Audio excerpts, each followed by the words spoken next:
म Sanjay Shah senior physiotherapist. आज तपाईहरुमा नक्नीको बारे जानकारी लिएर आएको छु। नक्नी घुँडाको एउटा समस्या हो जसमा घुँडाहरू भित्रपट्टि घुमेको हुन्छ र पैतालाको दूरी क्रमशः बढ्दै जाने अवस्था हुन्छ। यो 6 वर्षको उपरान्तका बच्चाहरूमा यो समस्या देखिन्छ। जेनरली अरूभन्दा केटीहरूमा बढी समस्या देखिन्छ। कसैमा यो नक्नीको समस्या एउटै घुँडामा हुन्छ भने कसैमा नक्नीको समस्या दुईटै घुँडामा हुन्छ। नक्नीमा घुँडाहरू यसरी भित्रपट्टि घुम्ने र पैतालाको बीच दुईटा पैताला बीचको दूरी क्रमशः बढ्दै जाने अवस्था हुन्छ। कसैमा दुईटै घुँडाहरूमा यस्तो समस्या भयो भने चाहिँ यस्तो देखिन्छ। नक्नीको मुख्य समस्या चाहिँ तिघ्राको मासु कमजोर हुनु हो। त्यस्तै यसको अरू कारणहरूमध्ये यो तिघ्राको भित्रपट्टिको एडक्टर्स मसल ग्रुप चाहिँ ओभर एक्टिभ हुनु या टाइट हुनु हो। त्यस्तै पटकको मांसपेशी कमजोर भयो भने पनि र हाम्रो यो ग्लुटियल छेउको ग्लुटियल मसल्सहरू कमजोर भयो भने पनि हाम्रो चाहिँ नक्नी हुने समस्या बढेर आउँछ। कसैमा चाहिँ यो पैताला बीचको यो जुन आर्क हुन्छ, यो खाल्टो जुन छ, यो खाल्टो चाहिँ कम हुन गयो भने पनि नक्नीको समस्या आउँछ। उदाहरणको लागि कसैको पैताला यस्तो भएको देख्नुभयो होला। हाम्रो शरीरको मांसपेशीहरू एक आपससँग जोडिएको हुन्छ। यो मांसपेशी कमजोर हुनाले चाहिँ पैतालाको खाल्टो पनि कम हुने हुन्छ। त्यसर्थ एक्सर्साइज गर्दाखेरि कुनै एउटै एक्सर्साइज गरेर पुग्दैन। मैले सेटमै विभिन्न एक्सर्साइजहरू एक्सप्लेन गर्छु र सबै एक्सर्साइज क्रमसँग एक आपसमा सम्बन्ध राख्ने भएको हुनाले सबै एक्सर्साइजहरू नियमित रूपले गर्नुपर्ने हुन्छ। पहिलो एक्सर्साइज तिघ्राको मसल्सको लागि हो। सुरुमा एक्सर्साइज गर्दाखेरि पैताला अलिकति फट्याएर बुढी औँलाहरूलाई बाहिरपट्टि घुमाएर यसरी हामी बिस्तारै बस्ने कोसिस गर्छौँ। यसरी बिस्तारै बस्ने कोसिस गर्छौँ र फेरि स्टार्ट उभिने कोसिस गर्छौँ। फेरि यसरी बस्ने कोसिस गर्ने, फेरि स्टार्ट गर्न सक्ने। यसलाई हामीले 15-20 चोटि गर्न सकिसकेपछि हामीले यसैलाई फेरि गाह्रो बनाउँछौँ र अर्को एक्सर्साइज गर्छौँ। यो थेरा लुप हो। विभिन्न कलरहरूमा रातो, नीलो, पहेँलो त्यसरी एभाइलेबल हुन्छ। यसको सट्टा हामीले थेरा ब्यान्ड युज गर्न सक्छौँ या साइकलको पुरानो ट्युब युज गर्न सक्छौँ। चाहिँ क्रमैसँग यसरी चाहिँ बिस्तारै तल जाने र माथि आउने गर्नुपर्ने हुन्छ। यसरी तल जाने र माथि आउने गर्नुपर्ने हुन्छ। सम्झिनुपर्ने कुरो के हो भने चाहिँ हामी यसरी तल जाँदाखेरि पनि घुँडा बाहिरतर्फ गएको हुनुपर्छ र माथि उठ्दाखेरि पनि घुँडा बाहिरतर्फै हुनुपर्छ। यसरी कतिजनाले स्क्वाट गर्दाखेरि यसरी तल जाने बेलामा घुँडा बाहिरतर्फ, उठ्ने बेलामा यसरी घुँडा भित्रतर्फ गर्ने गर्छ। त्यो गर्नु हुँदैन। त्यस्तो भयो भने हामी थोरै तल जान सक्छौँ र थोरै माथि आउन सक्छौँ।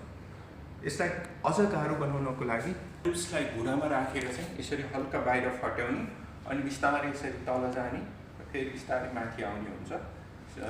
तल जाने र माथि आउने। यो सबै एक्सर्साइज 20 देखि 25 पटकसम्म, दिनमा 3 पटक जस्तो चाहिँ 3 सेट्स एक्सर्साइज चाहिँ कम्प्लिट गर्नुपर्ने हुन्छ। अब म लन्जेस गरेर देखाउँदैछु। लन्जमा एउटा खुट्टा अगाडि एउटा खुट्टा पछाडि राख्नुपर्छ र अगाडि राखेको खुट्टोलाई नि अलिकति बाहिरपट्टि, पछाडिको खुट्टोलाई नि अलिकति बाहिरपट्टि, पैतालालाई अलिकति बाहिरपट्टि फर्काएर राख्नु। त्यसपछि खुट्टा खुम्चाउनु अनि फेरि सिधा आउने हो। र यसरी सिधा आउँदाखेरि हामीले जहिले पनि सम्झिनुपर्ने कुरो के भने चाहिँ यसरी तल जाँदा र सिधा आउँदाखेरि चाहिँ घुँडा चाहिँ भित्रपट्टि घुम्न हुँदैन। उदाहरणको लागि यसरी अगाडि जाँदाखेरि पनि घुँडा सिधा हुनुपर्छ। यो घुँडा पनि सिधा, यो घुँडा नि सिधा हुनुपर्छ र माथि उठ्दाखेरि पनि यसरी सिधा हुनुपर्छ। गल्ती कहाँनिर हुन्छ? यसरी गरेर तल गइसकेपछि माथि उठ्ने बेलामा चाहिँ अझ यो घुँडा नि भित्रपट्टि आउने, पछाडिपट्टिको घुँडा नि भित्रपट्टि आउने हुन्छ। हामीले त्यसलाई चाहिँ खास गरी ध्यान राख्छौँ। अरू एक्सर्साइजहरू चाहिँ हामी बेडमा सुतेर गर्न सक्छौँ। आफ्नै घरको खाटमा पनि सुतेर गर्न सकिन्छ। सामान्य सजिलो तरिकाले बसेर हामीले बिस्तारै चाहिँ खुट्टाको यो बाहिरपट्टिको मांसपेशीलाई चाहिँ यसरी चाहिँ खुट्टाको मांसपेशीलाई हल्का तरिकाले मसाज गर्न सक्छौँ। यसरी मसाज गर्दाखेरि कहिलेकाहीँ चाहिँ हामीलाई कतै गाँठो फिल हुनसक्छ र त्यस्तो गाँठो फिल भयो भने चाहिँ यसरी बाहिरपट्टि घुमाउनु पर्ने हुन्छ। हामीले यसमा ध्यान दिनुपर्ने कुरो चाहिँ यसरी मसाज गर्दा खुट्टाको तल्लो आधी भागमा चाहिँ हामी फोकस हुनपर्छ। किनभने यो मांसपेशीले चाहिँ खुट्टालाई बाहिरपट्टि घुमाउन मद्दत गर्छ। यसरी बाहिर गरेर चाहिँ 3 देखि 5 मिनटसम्म मसाज गर्नुपर्ने हुन्छ। यसले मसल्सलाई रिल्याक्स बनाउँछ। त्यसपछि हामी अर्को एक्सर्साइजमा लाग्छौँ। अब चाहिँ हामी पैतालाको मांसपेशीहरूको लागि एक्सर्साइज गरिरहेको छौँ। हामीले यसरी खुट्टालाई सिधा राखेर अर्को खुट्टाबाट चाहिँ मैले यो थेरा लुप अड्काएको छु। हामीले हातले पनि यसरी समाउन सक्छौँ। मैले अर्को खुट्टाले यहाँ सपोर्ट गरेँ। यसरी यसपछि चाहिँ हामीले बिस्तारै पैतालालाई बाहिरतर्फ घुमाउने कोसिस गर्छौँ। यसरी। तर यसरी गर्दाखेरि ध्यान दिनुपर्ने कुरो के हो भने चाहिँ यो पुरै खुट्टा चाहिँ बाहिरपट्टि यसरी घुम्न हुँदैन। धेरैजनाले यसो चाहिँ पैतालाले गर्न नसक्ने भएपछि खुट्टा नै यसरी घुमाउने गर्छन्। यो गर्न हुँदैन, यो मेजर मिस्टेक हो। हामीले गर्दाखेरि खुट्टा चल्न हुँदैन, तिग्रा चल्न हुँदैन र केवल पैतालालाई मात्र यसरी बाहिरतर्फ घुमाउनु पर्ने हुन्छ। त्यस्तै पैतालाको अर्को मसल्सको एक्सर्साइज भनेर चाहिँ ठ्याक्क खुट्टाको पोजिसन यसरी चेन्ज गर्ने अनि त्यसपछि चाहिँ पैतालालाई यसरी भित्रपट्टि घुमाउने हो। यसरी भित्रपट्टि घुमाउँदाखेरि पनि हाम्रो तिग्रा र खुट्टा चल्न हुँदैन, केवल पैतालाबाट मात्र मुभमेन्ट हुनुपर्छ। यसले पैतालाको मसल्सहरूलाई चाहिँ बलियो बनाउन हेल्प गर्छ। अब चाहिँ हामी बटरफ्लाई स्ट्रेच गर्दैछौँ। यसमा सिम्पली खुट्टालाई यसरी जोडेर राख्ने र दुईटै घुँडालाई चाहिँ तलतिर गर्न कोसिस गर्छौँ। यसले गर्दा यहाँनिरको मांसपेशीहरू स्ट्रेच हुने हुन्छ। तीसम्म बटरफ्लाई स्ट्रेच गर्न सक्छौँ। यसरी तलतिर गइसकेपछि केही बेर रोकिन सकिन्छ, फेरि रिल्याक्स हुने, फेरि स्ट्रेच गर्ने, फेरि रिल्याक्स हुने, फेरि स्ट्रेच गर्ने, फेरि रिल्याक्स हुने। ढाडलाई चाहिँ सकेसम्म सिधा राख्नुपर्छ। यसैले हामीले अर्को तरिकाले नि गर्न सक्छौँ। हात यसरी राखेर पैतालालाई दुईटै पैतालालाई सकेसम्म बाहिरपट्टि गरेर राख्छौँ र यसपछि चाहिँ बिस्तारै घुँडालाई बाहिरपट्टि गर्छौँ र फ्रकको पोजिसनमा गएर बटकलाई चाहिँ र शरीरलाई बडीलाई चाहिँ पछाडितर्फ लिएर जान्छौँ।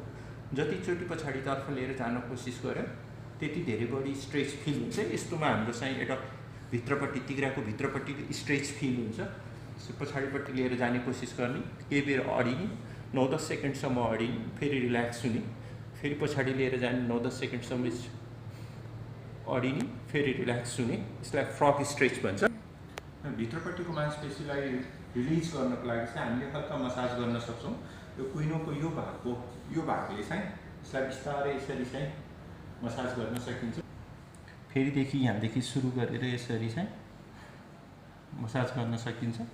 र खास गरी मोटो मान्छेमा यसरी बस्न गाह्रो हुने भएको हुनाले चाहिँ यो एउटा सिम्पल रोलर हो, बजारमा सजिलै एभाइलेबल हुन्छ र यसलाई चाहिँ यसरी हामीले गर्न सक्छौँ, यसरी मसाज गर्न सक्छौँ। यो बडा कम्फर्टेबल मसाज हुन्छ, बडी रिल्याक्सिङ, साह्रै रिल्याक्सिङ मसाज हुन्छ यो। यसरी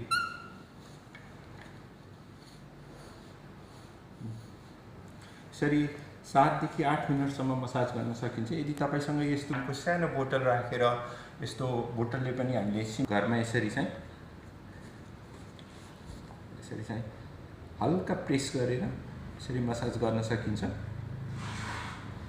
मसाज गरिसकेपछि सिन्स यो मसल्स टाइट भएको हुन्छ, यसलाई रिल्याक्स गर्नलाई साह्रै सजिलो हुन्छ। अनि मसाज गरिसकेपछि पुनः 1-2 चोटि स्ट्रेचिङ गर्न सक्छौँ। एक्सर्साइजतर्फ लाग्दैछु।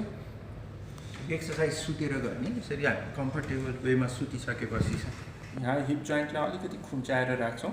पैताला माथि फेरि एक आपसमा यसरी खुट्टा पैताला अडाएर राखेर बिस्तारै तिग्रालाई माथितर्फ उचाल्ने कोसिस गर्छौँ र फेरि बिस्तारै तलतिर लिएर जान्छौँ। फेरि माथितिर उचाल्ने, फेरि तलतिर लिएर जाने। यसरी 15 देखि 20 पटकसम्मको एक सेट गरेर 3 सेट्स एक्सर्साइज कम्प्लिट गर्ने। तर यो एक्सर्साइज गर्दाखेरि हामीले ध्यान दिनुपर्ने कुरो के हुन्छ भने चाहिँ हाम्रो एक्सर्साइज गर्दाखेरि हामीले यसरी माथि उचाल्दाखेरि ढाडमा चाहिँ मुभमेन्ट हुन हुँदैन, केवल हामीले यहाँनिर मात्र प्रेसर फिल गर्छौँ। यसरी माथि गर्दाखेरि ढाडमा चाहिँ मुभमेन्ट हुन हुँदैन। हामीले खास गरी चाहिँ यस्तो यसरी माथि उचाल्ने गर्न चाहिँ हुँदैन है, केवल यति मात्र गर्नुपर्छ।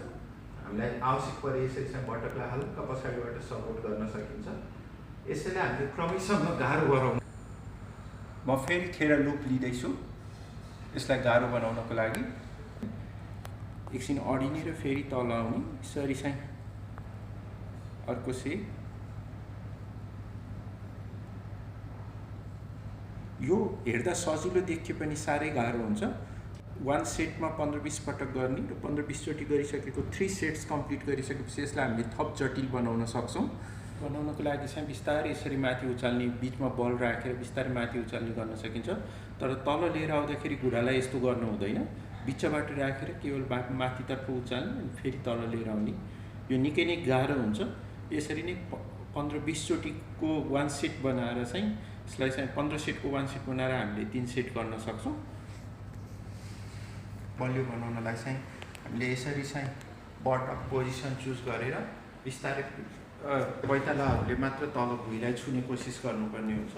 फेरि यसो गर्ने, फेरि पैतालाहरूले यसरी भुइँलाई तल छुन खोज्ने, फेरि यसो गर्दाखेरि हाम्रो बटक चाहिँ स्क्विज भएको, बटक टाइट भएको महसुस हुन्छ।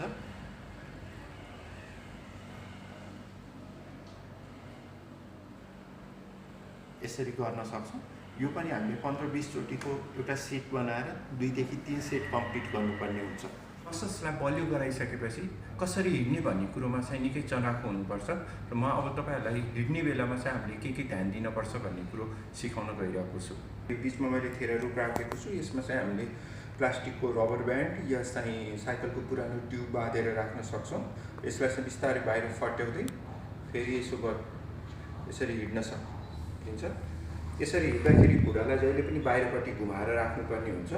खास यो ट्रेनिङ घुँडाको लागि हो, त्यही भएर चाहिँ त्यस्तै गरेर यसलाई बाहिरपट्टि घुमाउने। फेरि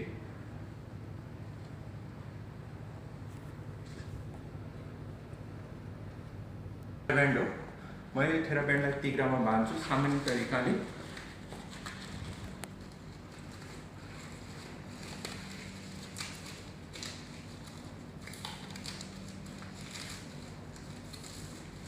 तिग्रामा बाँधिसकेपछि चाहिँ यसलाई हल्कातिर तान्दै जतिचोटि पाइले सार्छौँ यसो गरेर चाहिँ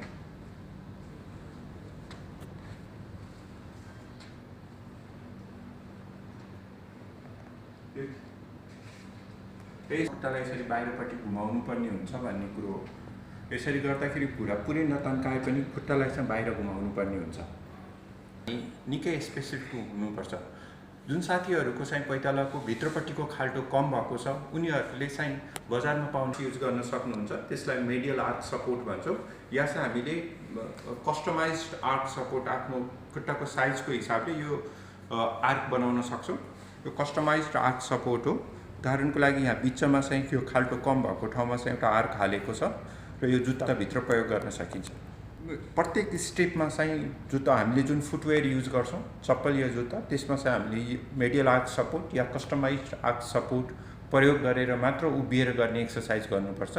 खास गरी ती साथीहरूले जस्टिको भाग चाहिँ खाल्टो चाहिँ कम भएको छ उनीहरूमा चाहिँ मेडियल आर्क सपोर्ट चाहिँ प्रयोग गर्नुपर्ने हुन्छ। यी एक्सर्साइजहरू हामीले नियमित रूपले 2 महिनासम्म गरेमा हामी नक्नीबाट या जेनु भेल्गम भन्ने समस्याबाट चाहिँ निदान पाउन सक्छौँ।